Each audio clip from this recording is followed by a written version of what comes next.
Hello दोस्तों, नमस्कार। आपके अपने यूट्यूब चैनल पर आपका स्वागत है। इस वीडियो में हम बात करेंगे उन कंपनियों के बारे में जो खबरों के दम पर सुबह बाजार के फोकस में रहेंगी। एएसएम लिस्ट का सर्कुलर भी आ चुका है। यहाँ पर भी कुछ बड़े बदलाव देखने को मिल रहे हैं। तो कई सारी कंपनियां हैं जिनके ऊपर एक्शन हुआ है, तो सभी चीज़ों को इस वीडियो में हम डिस्कस करेंगे। वीडियो शुरू करने से पहले कहना चाहूँगा, अगर किसी नए चैनल पर फर्स्ट टाइम विजिट किया है तो चैनल को सब्सक्राइब कर लें और बेल आइकन को ज़रूर दबा लें। भारतीय बाज़ारों में तो काफ़ी ज़्यादा गिरावट का माहौल देखने को मिला था। अमेरिका के बाज़ारों का अगर हाल देखें तो यहाँ पर भी काफ़ी प्रेशर है। डाउ जोन्स लगभग 300 पॉइंट के आसपास की गिरावट में देखने को मिल रहा है। हालांकि निचले लेवल से डाउ जोन्स की तरफ से थोड़ी रिकवरी भी दिखाई गई है। डाउ जोन्स के साथ साथ नैस्डैक में भी काफ़ी ज़्यादा प्रेशर है। तो ऐसा क्यों हो रहा है दोस्तों? यूएस और ईरान के बीच में काफ़ी ज़्यादा तनाव की खबरें सामने आ रही हैं। खबरें ये भी देखने को मिल रही हैं कि 22 फरवरी से पहले कभी भी अमेरिका ईरान के ऊपर हमला कर सकता है। तो इन सभी खबरों के बीच हम लोगों को बाज़ारों में काफ़ी ज़्यादा उतार चढ़ाव का माहौल देखने को मिल रहा है। तो इसका असर सुबह के समय भारतीय बाज़ारों पर भी पड़ सकता है। तो यूएस और ईरान को लेकर जो भी लेटेस्ट अपडेट आ रहे हैं, इन खबरों के ऊपर आप चाहें तो नज़र रख सकते हैं। उसके अकॉर्डिंग अपनी रणनीति को बना सकते हैं।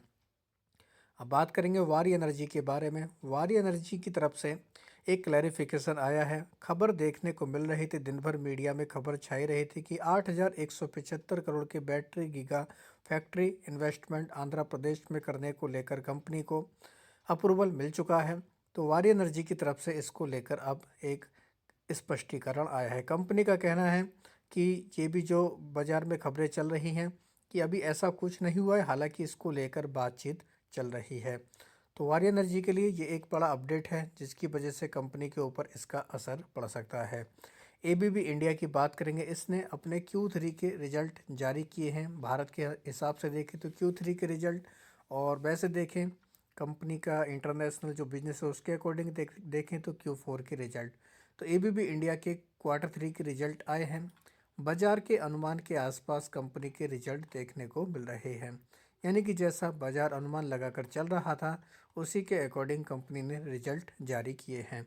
कंपनी का रेवेन्यू लगभग 5% बढ़कर आया, 3,557 करोड़, जबकि अनुमान 3,436 करोड़ के आसपास का था। हालांकि कंपनी का नेट पैट 18% तक गिरकर आया है, 528 करोड़ के आसपास।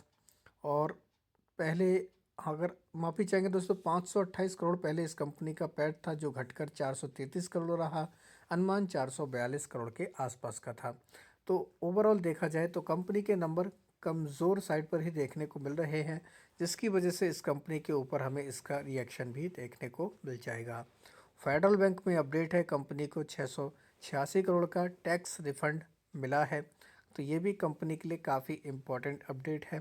तो इस वजह से फेडरल बैंक, ये कंपनी भी काफ़ी ज़्यादा बाजार के रडार पर रह सकती है। रेलटेल कॉरपोरेशन की बात करेंगे। इस कंपनी को लगभग 35 करोड़ का ऑर्डर मिला है नॉर्थ सेंट्रल रेलवे की तरफ से। कंपनी को सिग्नलिंग पर काम करना है। तो ये भी काफ़ी ज़्यादा इम्पोर्टेंट अपडेट है, जिस वजह से ये कंपनी काफ़ी बाजार के रडार पर देखने को मिल जाएगी। इससे पहले भी कंपनी को लगातार वेस्ट सेंट्रल रेलवे की तरफ से कई बड़े ऑर्डर मिल चुके हैं।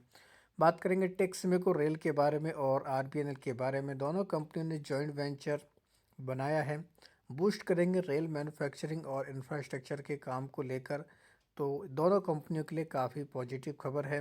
तो टेक्समेको रेल और आरबीएनएल दोनों कंपनियों के ऊपर बाजार की काफ़ी निगाहें रहने वाली हैं। तो इन खबरों के दम पर चाहें तो आप भी इनको अपनी वॉच लिस्ट में ऐड करके रख सकते हैं। एक कंपनी है जीएचबी इंफ्रा प्रोजेक्ट। लगातार इस कंपनी में शानदार रैली देखने को मिल रही है। अब खबर है कंपनी को रूफटॉप सोलर ईपीसी का ऑर्डर मिला है, जिसकी वैल्यू 123 करोड़ के आसपास की है। तो लगातार कंपनी सर्किट में चल रही है। अब ये ऑर्डर विन की खबर है, तो इसकी वजह से भी ये कंपनी काफ़ी फोकस में रहने वाली है। पेस डिजिटेक की बात करेंगे। लगातार इस कंपनी को बड़े बड़े ऑर्डर मिलते आ रहे हैं। अब इसको रेलटेल कॉरपोरेशन की तरफ से वीडियो सर्विलांस सिस्टम लगाने के लिए ऑर्डर मिला है, जिसकी वैल्यू देखा जाए लगभग 90 करोड़ के आसपास है। तो इस वजह से ये कंपनी भी काफ़ी ज़्यादा हमें फोकस में देखने को मिल जाएगी। बात करेंगे CIE ऑटोमोटिव इंडिया के बारे में। इसके भी हम लोग को Q3 के रिजल्ट देखने को मिले। कंपनी का पैट लगभग 10.5% तक बढ़कर आया 204 करोड़ के आसपास। साथ ही कंपनी ने पिछले साल 185 करोड़ का पैट रिपोर्ट किया था। नेट रेवेन्यू देखें 13.5% तक बढ़कर आया 2,393 करोड़, जो पहले 2,110 करोड़ के आसपास था। इनके अलावा कंपनी की अगर एबिडा देखें तो 12% तक बढ़कर आया 335 करोड़। मार्जिन कंपनी के हालांकि थोड़े से घटकर आए, 14.2% से घटकर मार्जिन 14% के आसपास आ चुके हैं। तो थोड़ा सा प्रेशर रहा है, मार्जिन थोड़ा डिप होकर आया है, लेकिन कंपनी के ओवरऑल रिजल्ट देखें तो ठीक ठाक रिजल्ट है, जिसकी वजह से इस कंपनी के ऊपर भी हम लोगों को बाजार का रिएक्शन देखने को मिल जाएगा। अब बात करेंगे ASM लिस्ट के बारे में। यह सर्कुलर सुबह बाजार ओपन होने के दौरान लागू हो जाएगा। शॉर्ट टर्म की लिस्ट में टोटल 10 कंपनियां ऐड की गई, जिनके नाम देख सकते हैं।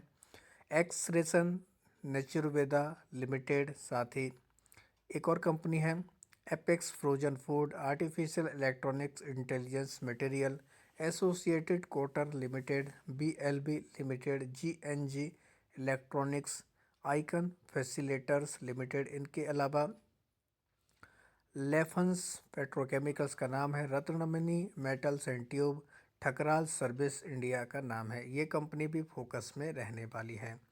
बात करेंगे दोस्तों 9 ऐसी कंपनियों के बारे में जिनको शॉर्ट टर्म के ASM की लिस्ट से बाहर निकाला गया है। इनके नाम आप लोग देख सकते हैं। BCC Fuba India, CL educate, GTN textile, Condor industry, Nagarika capital infra, Panth infinity, Pavna industry, Softcom system और SSPDL लिमिटेड का नाम है। लॉन्ग टर्म के ASM की लिस्ट में 4 कंपनियों के ऊपर एक्शन हुआ, जिनके नाम देख सकते हैं। Indong tea company limited, Condor industry, NDL venture और स्मिथ एंड फाउंडर इंडिया का नाम है। साथ ही VGR एनर्जी सिस्टम, इसके ऊपर नज़र रख सकते हैं। इस कंपनी को डायरेक्टली स्टेज 4 में ऐड कर लिया गया है, जिस वजह से ये कंपनी भी काफ़ी बाजार के रडार पर हमें देखने को मिल जाएगी।